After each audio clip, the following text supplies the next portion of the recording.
Welcome. The death penalty topic is a very emotional subject. Those for or against have powerful feelings on their decision. The right to take a person's life is a question that raises moral, spiritual, political, and economic concerns. I myself believe the death penalty is necessary to show criminals that they cannot commit horrific crimes or they will be put to death. I am for making a consequence that is as horrific as the crime that was committed. When I gave my surveys to my family and friends, I was surprised on the data I had received. 3 out of 5 people said the death penalty is not fair and should not exist. Max believes that the death penalty is not good no matter what the person had done, and we have no right to end someone's life. He said the death penalty is too easy and that the criminal should be tortured instead. He also stated that the death penalty does not help decrease crime because criminals know that it takes a long time to be executed. Max is correct in his findings that it takes a long time to be executed on death row.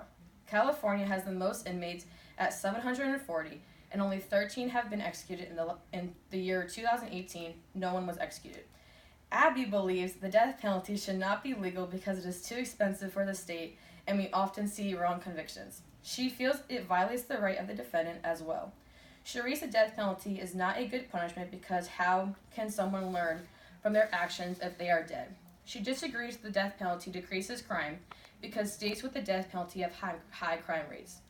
Connecticut has no death penalty but has a life in prison without parole policy, and they have a rather low crime rate. Abby is correct that it is too expensive for the state.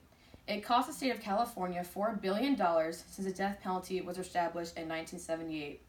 There have been 167 inmates released from death row due to DNA evidence. As far as Connecticut having low crime rate with no death penalty, it did not stop the horrific crime of an innocent Cheshire family who was sleeping in their beds one night and 2 men broke in, raped the 11-year-old daughter and mother, beat the father with a baseball bat, and then burned the house to the ground, killing 3 out of the 4 family members. Instead of getting the death penalty, the 2 will live in prison and make what they can of their life, while 3 innocent people have had theirs destroyed.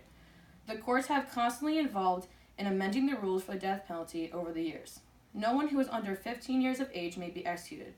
No one who has a mental retardation can be executed either. The 3-drug method of injection was established to make the injection more humane. The FDA monitors the drug used for the injections.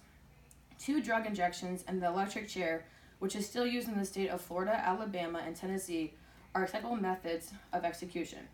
The death penalty is not a perfect system. Many people feel that it is cruel and inhumane to kill a person for a punishment of a crime. Let's remember why they were sentenced to death row.